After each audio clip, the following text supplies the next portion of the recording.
G'day humans, Chris Stead here. Today I'm comparing the Pixel 9 Pro with the Pixel 8 Pro and the Pixel 9 Pro XL.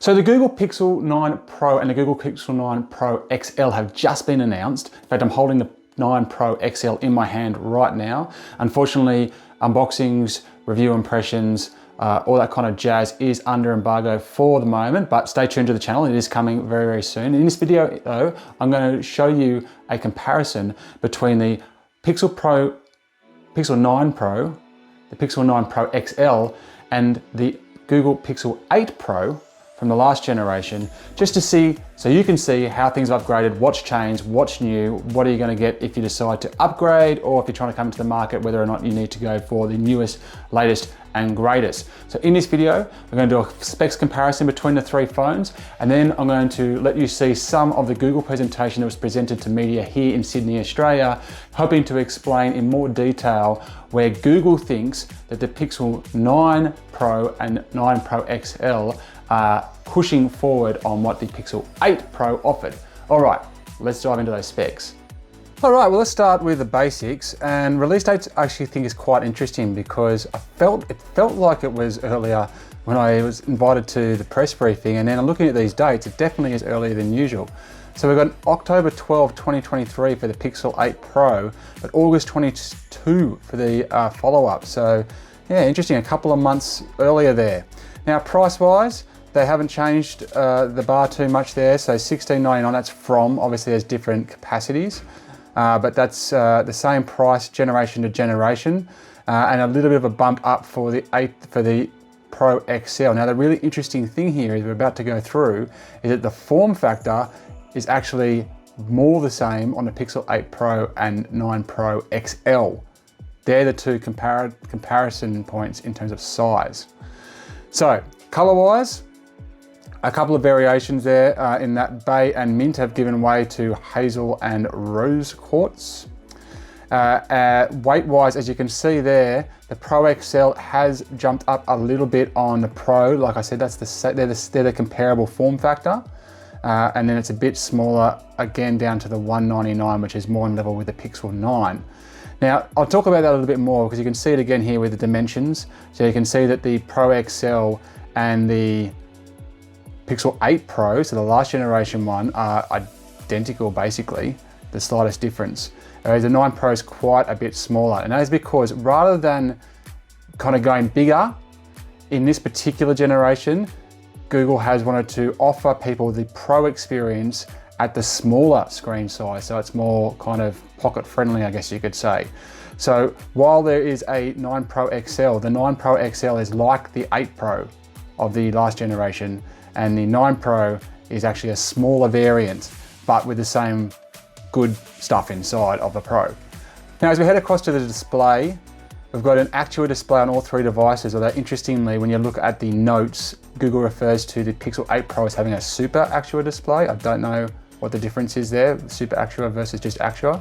What I think is more intriguing is that you got slightly more screen real estate, 6.8 inches, on the Pixel 9 Pro XL than the Pixel 8 Pro, which talks to the bezel, I would suspect, and just having a little bit more screen there just because it's the same dimensions. In terms of the refresh rate, we're looking at the same across the board, and it's interesting to note that it's a 1 to 120 Hz refresh rate, and that's because it's a dynamic refresh rate. It can change, and that's because of that LTPO you can see there. Now, that stands for low temperature polycrystalline oxide, and it's basically a backplane technology that's going to improve power efficiency, and it offers that dynamic refresh rate. And it's the same across the Pro models, but it's actually different from what you see on the base models, and hence why I've got it in here. In terms of resolution and the PPI, look, there's subtle differences, but there's nothing particularly worth writing home about there. What's more interesting is with the brightness, because there's definitely been an upscale in the brightness to a really impressive 2000 nits with HDR and 3000 nits peak brightness in the 9 Pro and the 9 Pro XL over what the 8 Pro offered. Now, battery life's an interesting one because there isn't a huge change in terms of the actual battery capacity. Indeed, the 8 Pro is more or less the same as the 9 Pro XL, and actually a fair bit more, or not a fair bit more than the Pixel 9 Pro. And the fast charging speeds are the same between the 9 Pro and the 8 Pro. What's interesting though is that with the new battery saving technology, which I'd say is probably helped by the new Gemini AI upgrades, is better in the new Pixel 9s. So even though you're looking at a classic 24 hours for classic daily use, you can get up to 100 hours on the new models with the battery saver technology over the Pixel 8 Pro, which could still reach a pretty impressive 72 hours. One of the very few differences between the 9 Pro and the 9 Pro XL is in the charging speeds, and that hasn't been explained to me why, but you can reach 70% in just 30 minutes on the 9 Pro XL, whereas it's a fair bit less on the Pixel 8 Pro and the Pixel 9 Pro. Now 50% and 55% in 30 minutes is still pretty hot, but 70% in 30 minutes is pretty spectacular. Now you'll see that is with different charging. So last year it was a 30-watt USB-C charger that was kind of paired with the Pixel 8 Pro, and that's what that 50% in 30 minutes comes from. In this gen, it's a 45-watt USB-C they've done the charging with, and that's kind of the paired charger, but as you'll see below that, it's not included in the box. And that's a bugbear for me. There's so many products right now that are coming with no actual wall unit, and it's becoming frustrating. So those fast charging speeds may not actually be what you get because you will not be using the charger because it's not included. So over on the build front, obviously the big upgrade here is that the chip's gone from Tensor G3 in the Pixel 8 Pro to Tensor G4. And that's obviously bringing another year's worth of advancements with it. It's also worth noting there that Gemini has also leveled up, and I'm going to do a separate video that focuses in specifically on how they've explained to me, or us, the journalists, what Gemini Live is going to deliver and what's new about Gemini. So make sure you check that out. But one of the interesting things is if you pop down to the RAM there, you'll also note that the RAM has bumped up 4 gigabytes, and that's largely to do with the Gemini AI improvements. So they've basically got more RAM in there, but that RAM is then allows the AI to do its thing without basically taking a step backwards with the normal processing of the phone itself. Also interesting to see 1 terabyte is now on offer with the 9 Pros. That wasn't around at the Pixel 8 Pro launch, or at least here in Australia. Look, some subtle differences in the frame there, but it's worth noting that the IP rating is the same across the board, so it's pretty resistant to dust and water. And the temperature sensor, look, it's the same across the board, but I've included it in there because it's not available in the Pixel 9 base model. So that's just a Pro feature. There's a bunch of other sensors. There's like 7 other sensors that they all have, but yeah, the temperature sensor is only available in the Pros. Now when we look at the cameras between last year and this year, not too much has changed. There's been one substantial change, but otherwise it's more or less the same across the board. You'll notice there with the ultra-wide camera, I don't have a sensor size. It's because they didn't advertise it, so I don't know why they didn't advertise it, but I haven't been able to find that and confirm it, so I didn't want to put anything in there. And also, but the big change there is on the front camera. So as you can see, it's jumped up from 10.5 megapixels on the Pixel 8 Pro to 42 megapixels. So a lot of their efforts have gone into that front camera, that selfie camera. It's also important to note there the increased field of view, because that's going to really help get you and your mates into frame when you're doing those selfie shots. So big upgrade there on the front camera, but elsewhere it's more or less played as it was. On the video front, you can see there that the Pixel 9 Pro and 9 Pro XL have introduced 8K. Now 8K was awfully close to with the Pixel 8 Pro, but got pulled last minute, that's my understanding. But is in the Pixel 9 Pro and 9 Pro XL at 30 frames. Now, that's gonna take up a lot of hard drive space. I'm not really sure why it's worth shooting in 8K at the moment, but the feature is there. Otherwise, it's pretty much the same. You'll notice I've got digital zoom on the Pixel 8 Pro, so 20 times digital zoom. That is the nomenclature that Google used with the Pixel 8 Pro.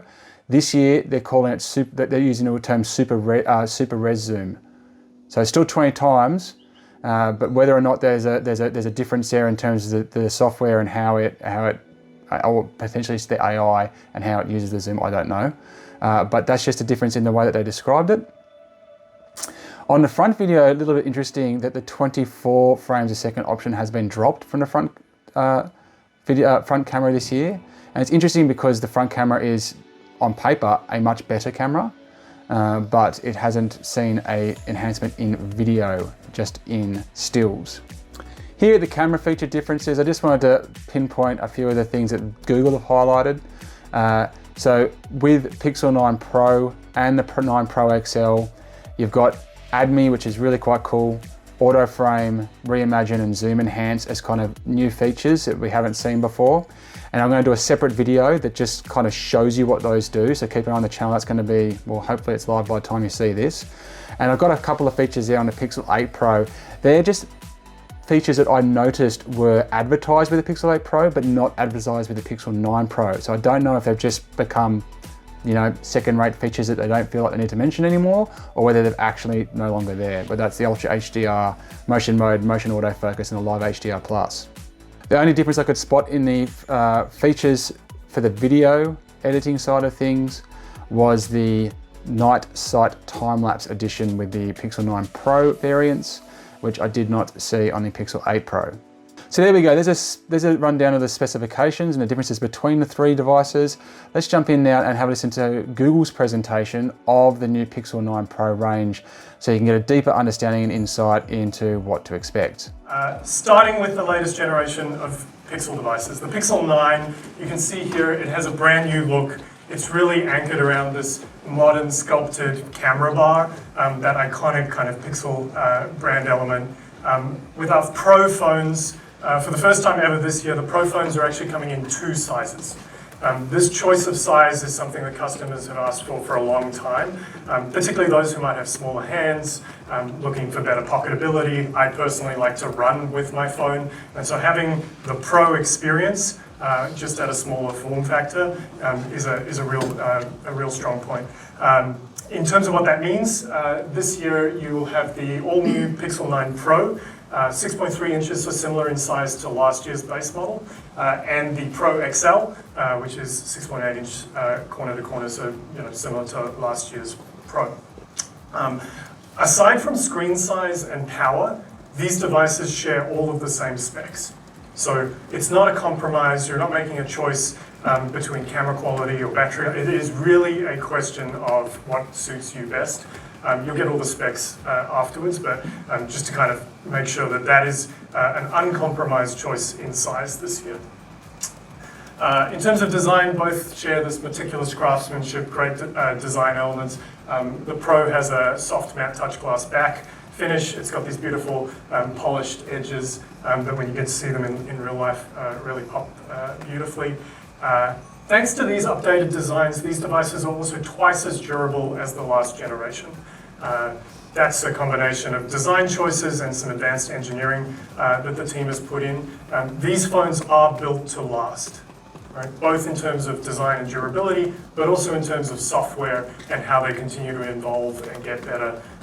Last year we announced 7 years of software support for our devices, and we're continuing that through this year. So OS updates, pixel drops, and security updates through to 7 years. Fun part, choosing colors.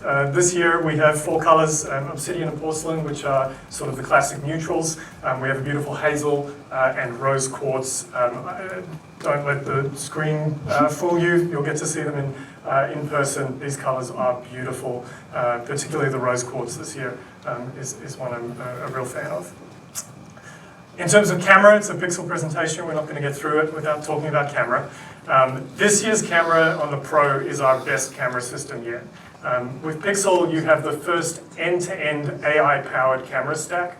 And what that means is it gives users these sort of beyond stunning photos and videos. Triple rear camera system here, you can see we've upgraded the ultra-wide, the 3 camera setup on the Pro line, really allowing for both macro focus, telephoto, and just beautiful light detection across the range. The front-facing camera, I can see a gentleman in the front here, so he's sort of a selfie camera and doesn't want to talk about it. We all love to look our best. And with Pixel this year, we have really upgraded the front-facing camera, jumping from 12 megapixel in last year's device to 48 this year. So sharper, crisper front-facing images, as well as better light detection. This lens also has a greater field of view, so if you're taking sort of group shots with your friends, you now have a much wider range there too. I'll jump through sort of some of the technical pieces, and we'll get into features in a second. Display-wise, our brightest and most beautiful display yet. The bezels on this device are, as you can see, much smaller. We have thinner bezels, uniform around the device, and the screen is also significantly brighter. So great for viewing outdoors and in bright environments. Again, from a durability perspective, you have Gorilla Glass on the front and back. Onto performance. This is obviously really important as we think about setting up the set of things that we're asking our phones to do these days. You can see we've beefed up the RAM this year, moving from 12 to 16 gigs, and introduced the latest generation of our Tensor chip. And we will talk a little more about that when we get to Gemini. But really capable device, and again, setting these devices up to last as capabilities improve over the next couple of years. All-day battery life, so you don't have to worry about the things that we've talked about, draining your battery. Pixel continues to sort of offer that reliable all-day battery life. We've also improved charging speeds here. In the Pro XL, you can see getting to 70% in 30 minutes, which is pretty remarkable, and can get you out of a bind if you've forgotten to charge overnight. So there you go, guys. There's a pretty thorough rundown of all the differences between the Pixel 9 Pro, the Pixel 9 Pro XL, and the Pixel Pro 8 from the last generation. Lots more content coming out around the new Pixel announcements. There was quite a bit that was announced in Sydney and is getting into my hands this week. So keep an eye on the channel, check out my other videos, and until next time, I'll check you later.